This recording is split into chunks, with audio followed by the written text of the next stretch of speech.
Hello ഇസ്മിയല്ലേ sorry. കഴിഞ്ഞ ഞായറാഴ്ച നാട്ടിൽ തന്നെ ആയിട്ട് വെറുതെ പണിയൊന്നും ഉണ്ടായിട്ട് അങ്ങനെ ചങ്ങായിമാരെ കൂട്ടി നേരെ റൈഡ് അടിച്ച് ഏടില്ല പീടന്നെ പോയിന്നത് പോകുന്നൊരു വൈബ്. അതാണ് ഈ വീഡിയോ. ഒക്കെ ഉള്ളതെല്ലാം ഒരേപോലത്തെ. അത് ചെല്ലിങ് അത്, ഇത് ചെല്ലിങ് ഇത്. അങ്ങനത്തെ ചങ്ങായിമാരൊക്കെ ഒരു റൈഡ് എല്ലാം പോകുന്നിട്ട് പാങ്ങനപ്പോ അങ്ങനെയല്ല സെറ്റാക്കി 2 ഹെൽമെറ്റിലോട്ട് അടിച്ചു വിട്ട് നേരെ പോയത് പെട്രോൾ പമ്പിലൊക്കെ. കാതിർച്ച 100 രൂപ കൊടുത്തിട്ട് ഫുൾ ടാങ്ക് ആക്കാൻ പറഞ്ഞു. എന്തിന്റെ ഞാൻ ആ ഹെൽമെറ്റിൽ എന്നെ തൽക്കൊന്നും കൊടുത്തോണ്ട് അങ്ങനെ പെട്രോൾ അടിച്ച് സെറ്റായി നേരെ വണ്ടി വിട്ടു. കാവുന്നതിന്റെ ബേസം മാറിയിരുന്ന പോലെ ഇരുന്നിനെ അവന്റെ ഒരു പിരാന്ത് വളവ് തിരിയുമ്പോ എന്നെ കർഷകശ്രീ പോലെ ഇങ്ങനെ ഉണ്ട്. ഈ ഗ്ലാസ്സില്ലാത്ത ഹെൽമെറ്റ് ഇട്ടെങ്കിൽ ഇത്ര ചാറാന്ന് അവന്റെ മൂഡ് കാണാൻ പറഞ്ഞത്. ഇങ്ങനെ ഹെൽമെറ്റ് ഇട്ടിട്ട് കാണുമ്പോ പബ്ജി കളിക്കുന്ന ഓർമ്മ. പിന്നെ നല്ല റോഡ് കിട്ടിയാൽ എന്ത് നോക്കി അടിച്ചു വിട്ട് നേരെ പോയത് ബോയിക്കാനും ടു ഇരിയാണി. നേരെ ചെല്ലെങ്കിൽ ഈ വൈല പോവാൻ എന്തോ ഒരു പാങ്ങന്നപ്പ എനിക്ക് പേഴ്സണലി ഇഷ്ടപ്പെട്ട ഒരു ഏരിയ ആണ് ഈ ഇരിയണി ബന്തെടുക്ക റോഡ്. ഈ വൈല പോയതിന് കണക്കില്ല. അന്നെങ്കിൽ എത്ര വട്ടം പോയെങ്കിലും ഇല്ലേ പോകുമ്പോ ഒരു ഫീല് വേറെ. സമത് ലോങ്ങെന്ന് കാണുമ്പോ ദുൽഖർ സൽമാൻ വരുന്ന പോലെ ഉണ്ടായി. അടുത്തെത്തിട്ടാകുമ്പോ ദുൽഖർ സുലൈമാനായി. യോനിക്ക് സൈക്കിൾ ഓട്ടിട്ട് ബാധായിട്ട് ഇപ്പൊ വണ്ടി ഓട്ടുമ്പോ കാല് സൈക്കിൾ ഓട്ടുന്ന പോലെ അങ്ങനെ പോയിട്ട് മലയും കയറി കുന്നും കീഞ്ഞി ഏടോ എത്തി നോക്കുമ്പോ ഇത് എരിഞ്ഞു പോയി എത്തി അത്തനടി പാലം.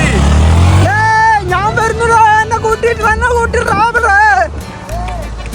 അങ്ങനെ നെക്സ്റ്റ് സ്പോട്ടിലേക്ക് എത്തി. ബേത്തൂർ പാറ. അങ്ങനെ കുറച്ചപ്പുറത്തും ഒരു പീടിയ കണ്ടോണ്ട് നിർത്തി. ആടുണ്ടായ തേനുണ്ട് എന്റെ പെട്ടി എന്നെ എടുത്തോണ്ട് വന്നു. അത് ഒരിക്കൽ കയ്യിൽ കണ്ടില്ല, പിന്നെ കണ്ടിട്ട് പിന്നെ ഒരു പാക്കറ്റ് ചക്കളി, പിന്നെ ഒരു വെള്ളം. ഇത്രയും മേങ്ങിട്ട് ആട് നേരെ വണ്ടി എടുത്ത് ഒറ്റപ്പെടൽ. അതിനുശേഷം നല്ലൊരു ഗ്രാമീണതയുടെ അന്തരീക്ഷത്തിലായിരുന്നു നമ്മുടെ യാത്ര. അതൊരു വൈബ് തന്നെ. 2 സൈഡ് നല്ല കാടും കാറ്റും തണുപ്പും. പിന്നെ എന്തെങ്കിലും പറയണം, ഓഫ് റോഡെല്ലാം പോകാൻ പറ്റിയ സ്ഥലം. പിന്നെ ഒരു കാര്യമുണ്ട്, അവിടെ കുറെ പൊരലുണ്ട്, അതെല്ലാം നോക്കണം. നിങ്ങൾ ആർക്കും ബുദ്ധിമുട്ടാക്കാത്ത രീതിയിൽ പോയിട്ട് വരാം. ഒരു മൈൻഡ് റിലാക്സ് ആക്കാൻ പറ്റിയ നല്ലൊരു സ്ഥലം, ഒരു ഫൺ റൈഡ് എല്ലാം വരാം. അപ്പൊ അങ്ങനത്തെ കഥ ഗൈസ്. കാര്യമായി ഓഫ് റോഡിന്റെ റൈഡ് അടുത്ത വ്ളോഗിലാണ്. അപ്പൊ ഫോളോ ചെയ്യുക. നാളെ വരെ നമ്മളാട്ടി വരെ നായ്ക്കൾ വന്നിട്ട് ഒരൊറ്റ പാച്ചില്ല. അപ്പൊ ബാക്കി നാളെ.